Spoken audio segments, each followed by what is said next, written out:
Hello.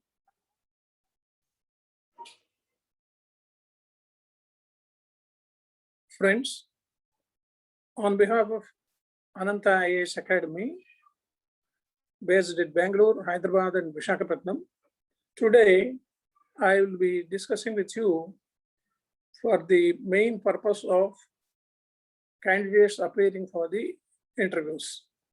They are called as personality test and personal interviews. Most of you are well aware of the procedure of the interviews, and we have discussed about it at length during the previous sessions. Today, mostly I will be delving upon the cabinet reshuffle made by Modi ji. What was the need for it? Modi has completed the second term of 2 years, and they have celebrated it also. And elections were conducted at West Bengal, Assam, and Puducherry. And now the elections are also coming soon in UP and other places. In view of all these things, in the second government of Modi ji, they wanted to have a breakthrough in the administrative setup.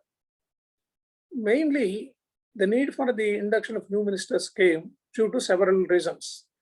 Number one, exactly 2 years are over, and within the 3 years of next 3 years, they should make themselves comfortable with the public. Public should know that Modi ji during the second tenure has done several important decisions and public-oriented decisions. For that, the mechanism has to be geared up, and the ministers also have to come up to the level of the public expectations. And another important thing for the induction of new ministers is there were several vacancies also due to so many reasons. And the allied parties are to be accommodated. Most of them are grumbling, saying that they didn't, saying that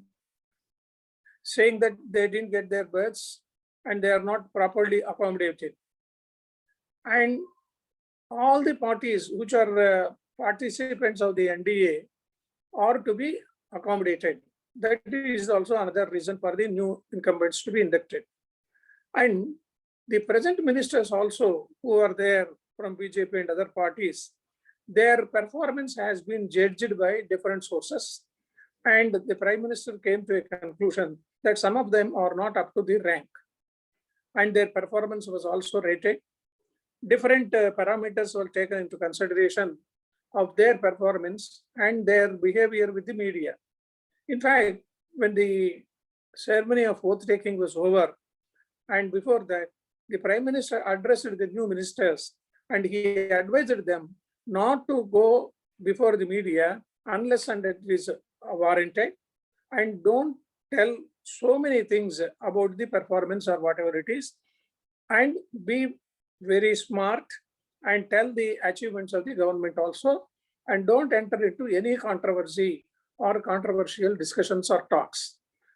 Either you go by social media or whatever it is, be careful in interacting with the journalists and the media personalities.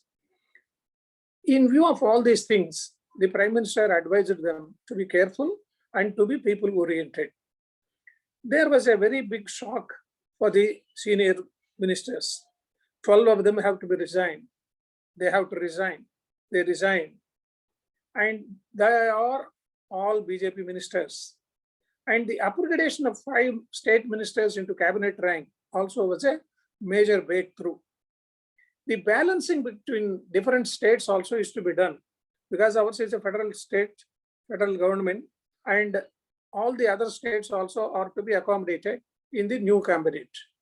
And the berths for all the communities, the social equality, he has taken into consideration, and most of the other communities also have been absorbed. And berths for all the parties who are members of the NDA was also an agenda for the new ministry.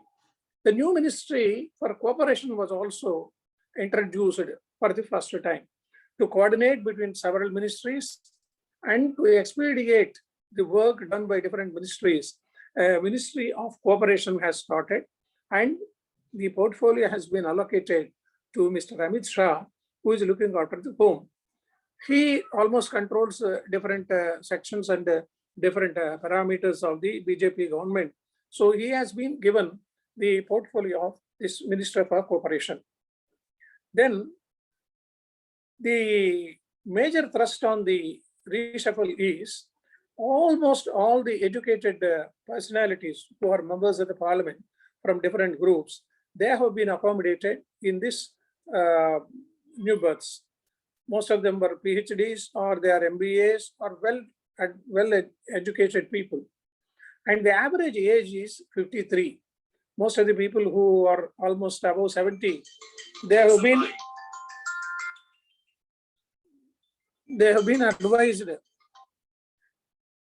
advised not to come forward for these births, and some of them have to resign.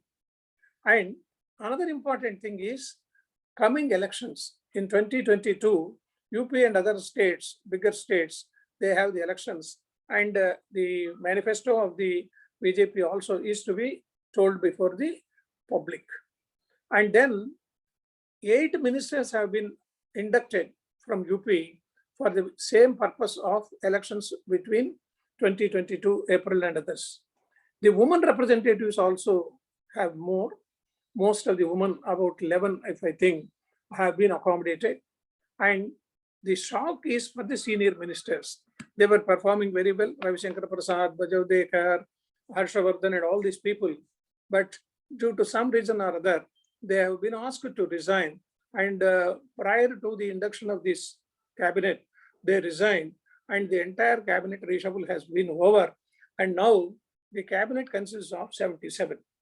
According to the constitution, 15% of the seats of Lok Sabha can be accommodated in the berths of cabinet. It comes to around 81. So now the cabinet is full. 77 ministers, 2 sevens are there, and the cabinet ministers are there, minister of states are there, and about 4 to 5 people have been given independent charge also. Kiran Rizzu, who was earlier with the Northeast states, has been given another portfolio, and Mr. Kishan Reddy has been given the Northeast besides tourism and culture, and he has been elevated as a cabinet minister. He hails from either Secunderabad constituency, he is from Telangana, and he was earlier in the Legislative Assembly also. Earlier to this, he was State Minister for the Home Affairs, coordinating with Amit Shah ji. So this is the nutshell of the cabinet reshuffle, and the candidates who are appearing for the interview, they should be able to answer any question regarding the cabinet reshuffle. It can be in 2 or 3 dimensions: the need for the reshuffle, and the basis for the reshuffle, and accommodation of other parties, and preference for the educated people. Earlier it was never thought of, but this government thought of having educated people into the berths. And performance-oriented ministry also was the need of the hour. So this is Modi ji's idea, and he has performed in a very, very statistical manner, and he calculated several parameters, and he has come to the view that there was a need for the reshuffle of the cabinet, and it has been done after 2 years of the second term. Now we will go for the other items, which are also very important during the current session. We come to the another important issue of Pradhan Mantri Awas Yojana.